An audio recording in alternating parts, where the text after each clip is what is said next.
Hi, everybody. I'm Gloria Moraga. This is the Political Woman Podcast. Happy Sunday.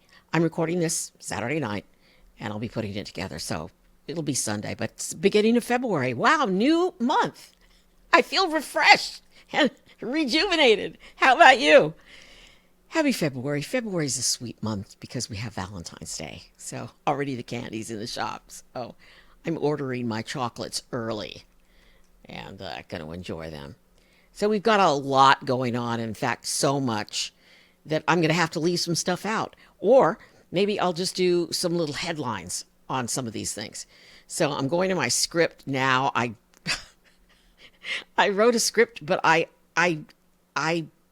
have a lot of bullet points because there's so much going on. So Saturday, February 1st, 2025. I'm Gloria Moraga. This is the Political Woman Podcast. Thanks for being here. Tariffs, and more tariffs. So Trump hit the button today. So the man who has filed for bankruptcy 4 times and drove his father's fortune into the ground before he discovered that, oh my God, I can be president and I can make a ton of money that way. He has decided that he loves tariffs. And that's a quote. He actually said that when he was running for president. So everybody knew, everybody was warned that he loves tariffs. And everybody knew that he was going to do this. And so now he's done it. But I don't remember him talking about tariffs on Canada. And tariffs, well, I mean, yeah, Mexico maybe. But he hit China as well, with additional tariffs, 10%, and Canada, 25%, Mexico, 25%. Here is a Canadian Prime Minister, Justin Trudeau. First, I want to speak directly to Americans, our closest friends and neighbors. This is a choice that, yes, will harm Canadians, but beyond that, it will have real consequences for you, the American people. As I have consistently said, tariffs against Canada will put your jobs at risk, potentially shutting down American auto assembly plants and other manufacturing facilities. They will raise costs for you, including food at the grocery stores and gas at the pump. They will impede your access to an affordable supply of vital goods crucial for U.S. security, such as nickel, potash, uranium, steel, and aluminum. They will violate the free trade agreement that the President and I, along with our Mexican partner, negotiated and signed a few years ago. But it doesn't have to be this way. As President John F. Kennedy said many years ago, geography has made us neighbors, history has made us friends, economics has made us partners, and necessity has made us allies. It was a very sweet message. He talked to us. He seemed really sad. He doesn't understand why Trump is doing this, but he said, we're Team Canada. And we're going to stick together, and we're going to do this. And so they slapped us with tariffs as well. Tonight, I am announcing Canada will be responding to the U.S. trade action with 25% tariffs against $155 billion worth of American goods. This will include immediate tariffs on $30 billion worth of goods as of Tuesday, followed by further tariffs on $125 billion worth of American products in 21 days' time to allow Canadian companies and supply chains to seek to find alternatives. Mexico and Canada are our 2 biggest trade partners. I mean, it used to be China, but that's kind of gone by the wayside. But we still get things from China. But there's a lot that is going to hit us with this Canada thing, which is really not good. I mean, I just don't see why this is happening. Also, here's a video of Mexico's president. So she had her availability. What struck me, honestly, I'm just going to say this, watching her and watching Canada was how polite they are and how informative they are and how they're not mean or nasty or personal and insulting people. I mean, she's got a signer. You believe it? A signer. And I'm wondering, is that some of the MAGA's DEI? I mean, are we not going to have signers anymore? I think not. I think there's a disability issue. They don't like disabilities. That was happened. That insult occurred during the plane crash. One of my favorite quotes from the president of Mexico: Mexico does not want fentanyl to reach the United States. Not only the United States, but anywhere. Therefore, if the United States wants to combat criminal groups that traffic drugs and generate violence, we must work together in an integrated manner, she said. Adults.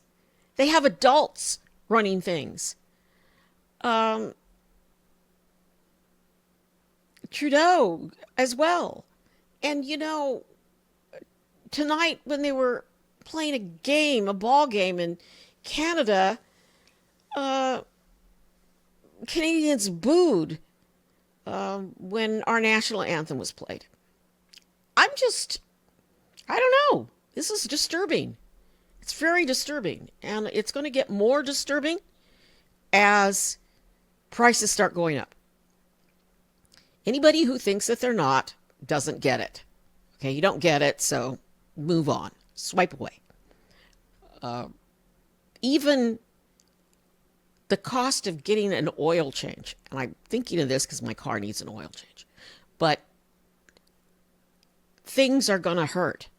And they're going to hurt in particular for some states up north that count on oil and other goods from Canada. It's going to hurt the car industry.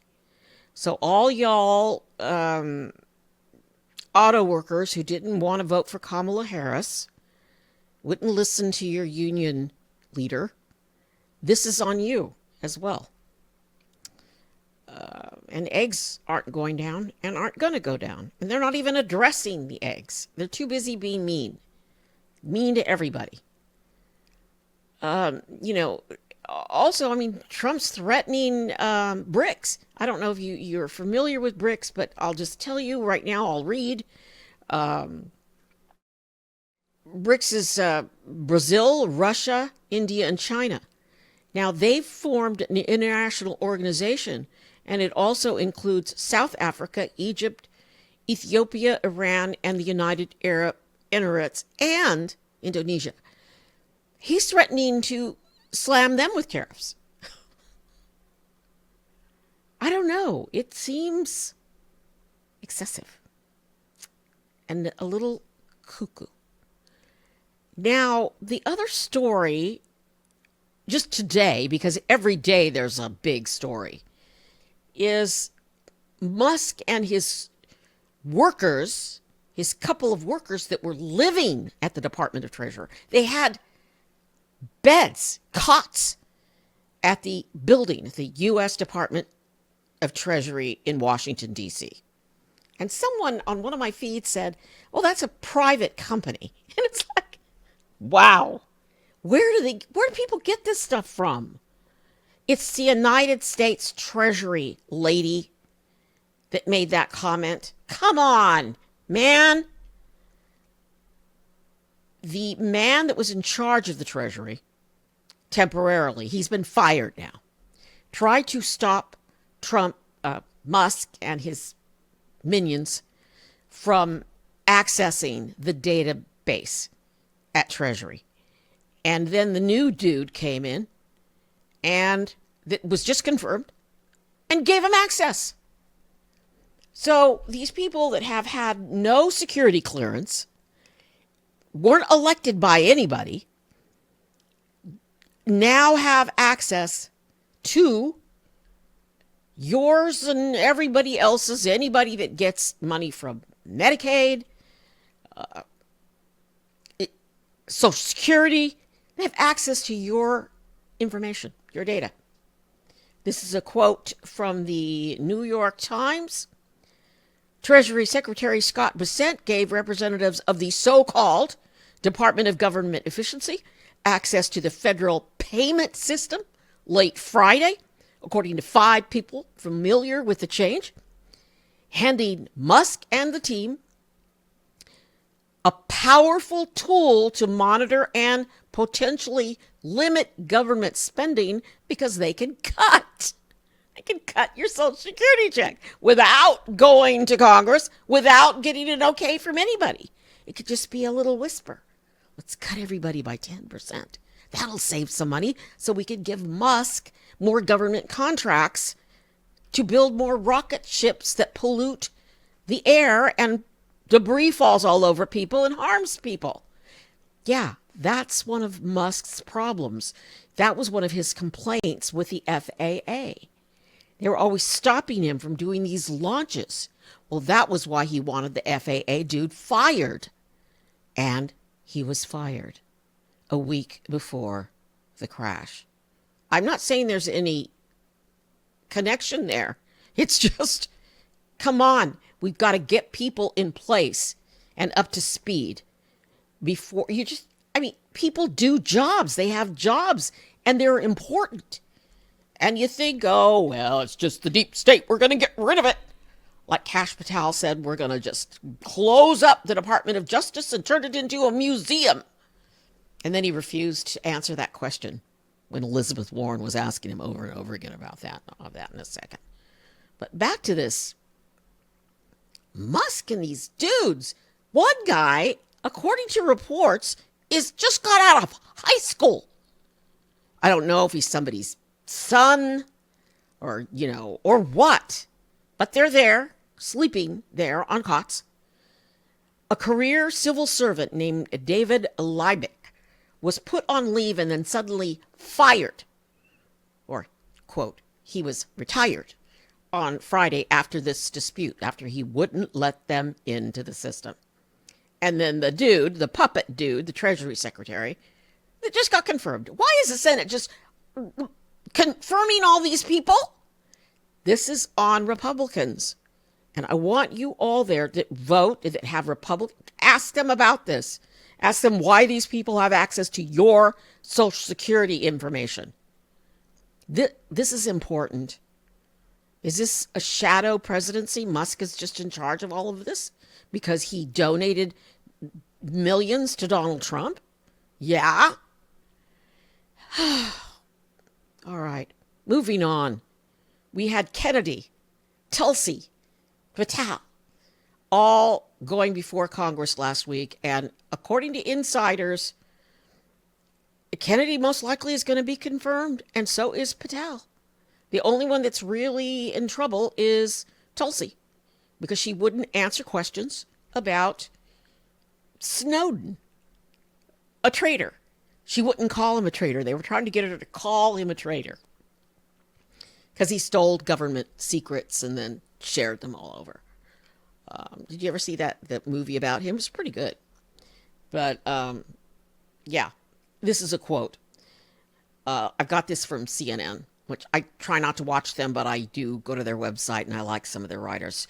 Quote, 3 of Donald Trump's most controversial nominees faced sharp questions in the Senate during hearings Thursday from Democrats, as well as several Republican senators. And, Kennedy just, first of all, doesn't seem to know a lot about HHS. They concentrated a lot on his vaccine. He said in the past he doesn't like vaccines and nobody should be vaccinated, even though, according to his sister, he complains about vaccines and encourages parents not to vaccinate their children, but yet he makes sure and vaccinates his children.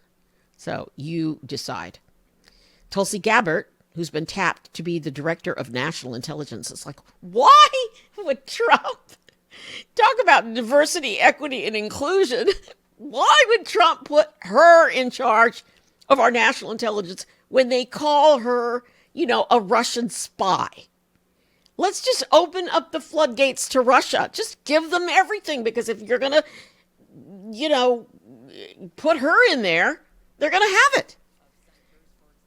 Quote, she faced the toughest questions from several Republicans about her views on Russian aggression, U.S. government surveillance, and NSA leaker Edward Snowden. Asked multiple times by senators in both parties whether Snowden was a traitor, Gabbard said repeatedly that he broke the law, but she would not directly call him a traitor. And then here's what they say. Kash Patel, and I don't know, Kashish, I don't know how you say his name, because some anchors say it really differently. Trump's nominee to be FBI director had numerous heated exchanges with Democrats during his hearing Thursday over past comments about going after Trump's perceived deep state enemies. But Republicans seemed very friendly to him. He's gone on podcasts and saying he wants to shut down the Department of Justice. What are we going to do without a Department of Justice, my friends? They passed 2 initiatives last week that hurt public education. They want to shut down the Department of Education. What are you going to do, red states, when they start shutting down schools and they give you a little bit of money to put your kid in private schools and you can't afford it? What are you going to do then? What are you going to do? Homeschool? Good luck. Good luck. Good luck having a job and working. But there'll be plenty of jobs working in the fields, because the migrants will all be gone and we won't have anybody to pick crops. All right, then. Kennedy, vaccines, yada, yada. The other thing that Trump did, in addition to the whole debacle about cutting off funding to programs here in this country, and there was a big uproar, and then they said, oh, no, we didn't mean it. We're not going to cut Head Start. We're not going to cut Meals on Wheels.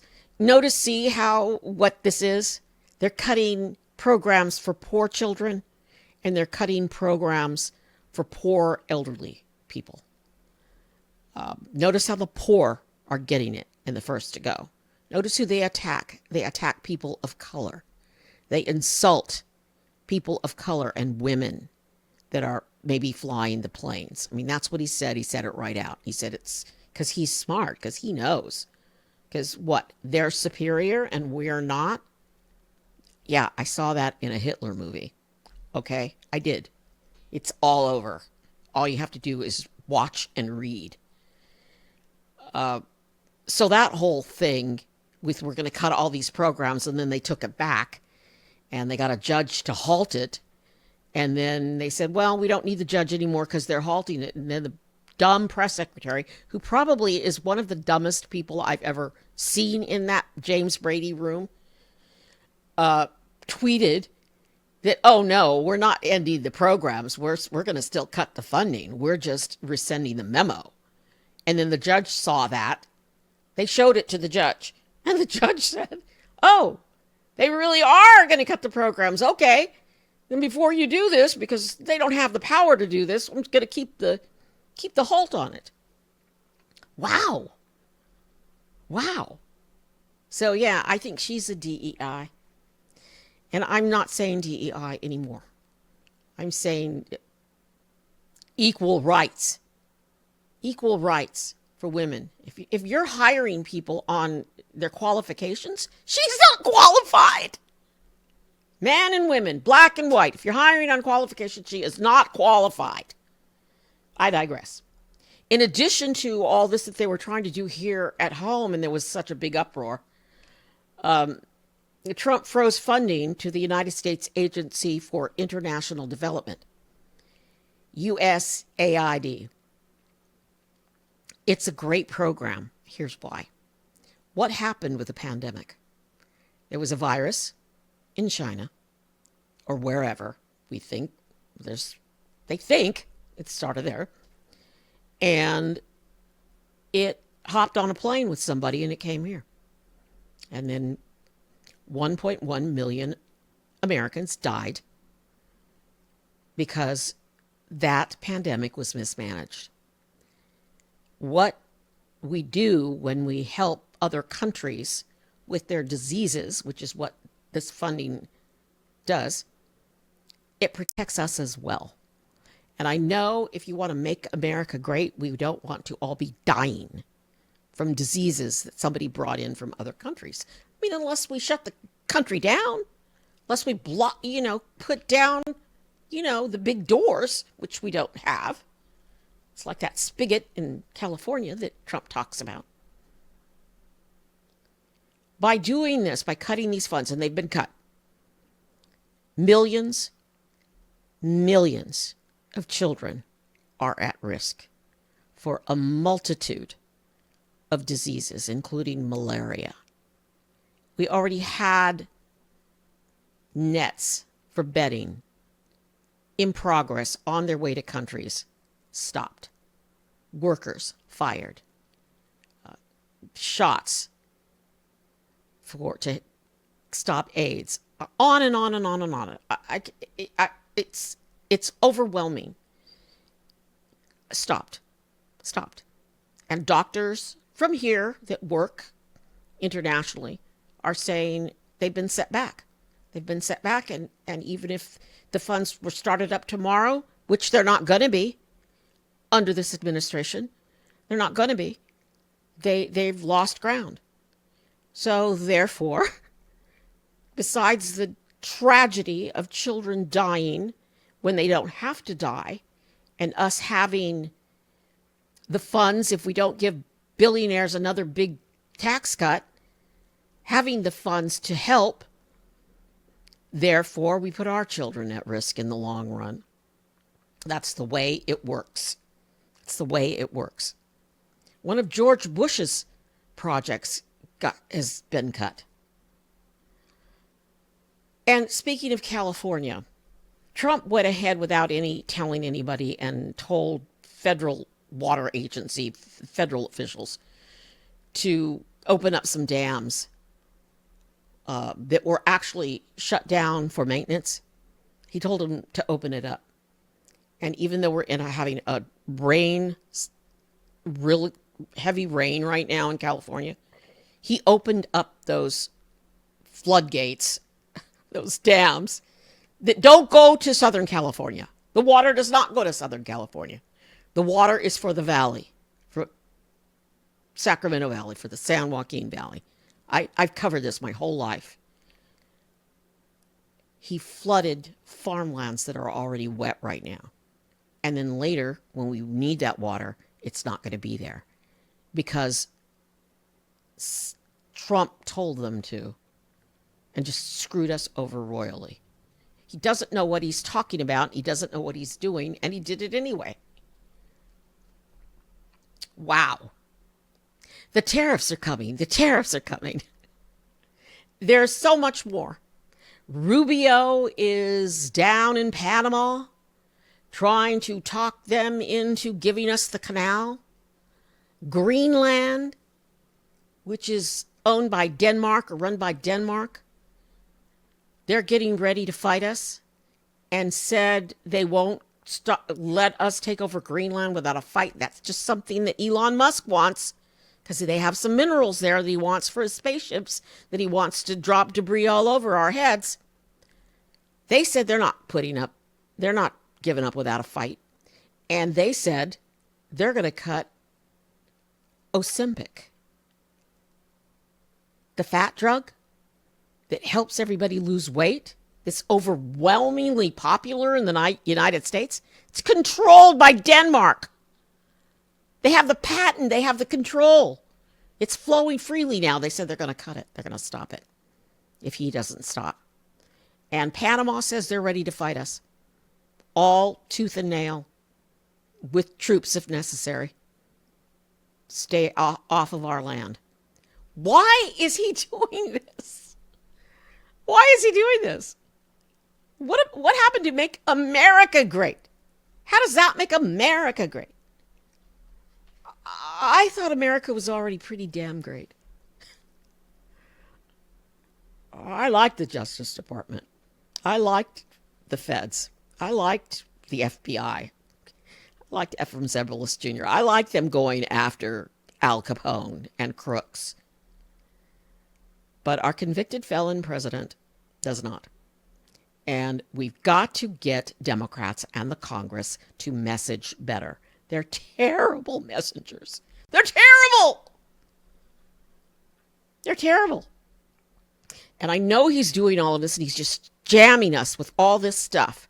So we'll give up. And we cannot give up. I'm Gloria Moraga, political woman. Please subscribe. Please follow me on TikTok, here, there, everywhere. I love you. Thanks for supporting me. I really appreciate you. Be safe.